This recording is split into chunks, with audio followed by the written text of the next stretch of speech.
आज हम लोग दूसरा चैप्टर सेकेंड चैप्टर पढ़ेंगे। फर्स्ट चैप्टर कंप्लीट हो चुका है। Accounting for partnership basic concept. Nature of partnership. Partnership का नेचर क्या होता है? बहुत सारा आसान शब्द हैं नेचर ऑफ पार्टनरशिप के लिए। कहता है कि इसमें कम से कम दो व्यक्ति चाहिए। दो व्यक्ति से कम इस बिजनेस में, जाहिर सी बात है पार्टनर होंगे तो एक से ज़्यादा होगा ना, दो होंगे, दो से भी अधिक हो सकते हैं, जिसकी कोई संख्या सीमित नहीं है, लिमिट नहीं है, गवर्नमेंट ने लिमिटेड नहीं की है। कहीं कहीं बैंकिंग सेक्टर में जैसे 50 का, बैंकिंग सेक्टर में 20 का आती है और सारे सेक्टर में 50 करते हैं, ठीक है, मगर ऐसा कुछ नहीं है। कहता है कि व्हेन टू आर मोर मतलब दो या दो से अधिक पर्सन ज्वाइन हैंड्स मतलब एक हाथ दूसरे हाथ से मिलेंगे तभी तो पार्टनर्स बनेंगे। To set up the business, एक बिजनेस सेटअप करते हैं, and share it the profits and losses. They are said to be in partnership act 1932. Benefit partnership as the relation between persons who have agreed to share the profits of a business carried by all, any them acting for all. जितने कार्य होते हैं, जो भी क्या कहता है, partners profit and loss दोनों आपस में बांटने के लिए क्या करते हैं, समझौता करते हैं। और इसी अनुपात में, जिस तरीके से यदि पूंजी लगाया है पूंजी के अनुसार बांटेंगे पैसे को, या पूंजी नहीं लगाए, कैपिटल कम लगाया ज़्यादा लगाया, वो पार्टनरशिप डीड में होगा, जो कि अगले पॉइंट में पढ़ेंगे हम लोग। एक्टिंग फॉर ऑल मतलब सारे कंडीशन सिचुएशंस करते हैं। पर्सन हु हैव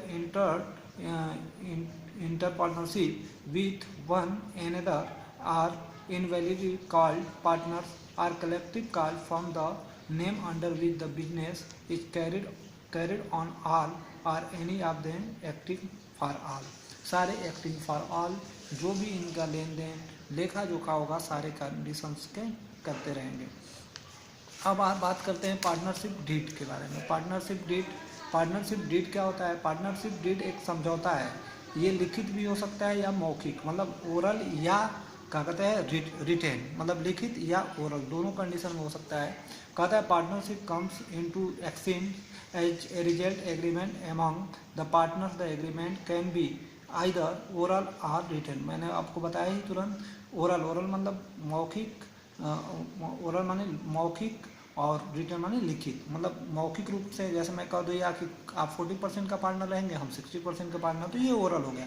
मन लिखित जैसे स्टाम्प पेपर पे लिख दिया गया, रिटर्न कर दिया गया कि कोई 60% रहेगा और 40%, तो ये लिखित हो जाता है, रिटर्न हो जाता है। तो पार्टनरशिप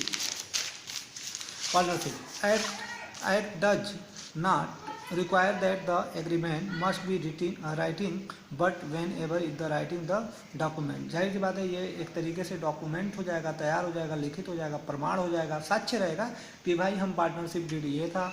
कभी भी कल के डेट में पार्टनर्सों में झगड़ा हो या कोई बातें हों तो ये अपना मत पार्टनरशिप डीड को न्यायालय में रख सकते हैं, न्यायालय में दिखा सकते हैं कि नहीं हम लोगों के पार्टनरशिप इतना ही कंडीशंस पे हुआ था।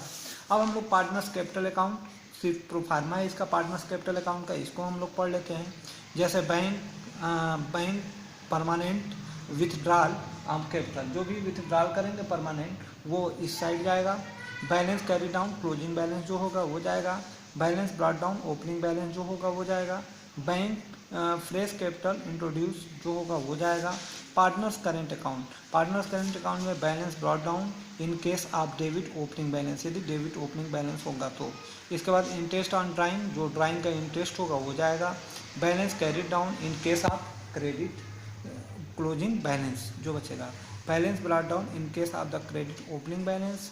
सैलरी जो हो जाएगी। Commission, interest on capital, profit and loss account, appropriation, share of capital. Balance carried down in capital और क्लोजिंग बैलेंस, यहाँ से आपका अकाउंट क्लोज हो जाएगा, जो कि पार्टनर्स करेंट अकाउंट बनेगी। जिसमें पार्टनर करेंट अकाउंट में जैसे पार्टनर्स 2 3 हो, ABCD हो, तो उस तरीके से पार्टनर्स कैपिटल अकाउंट के भी क्वेश्चंस आप लोगों को कराएंगे। ठीक है, ओके, थैंक यू।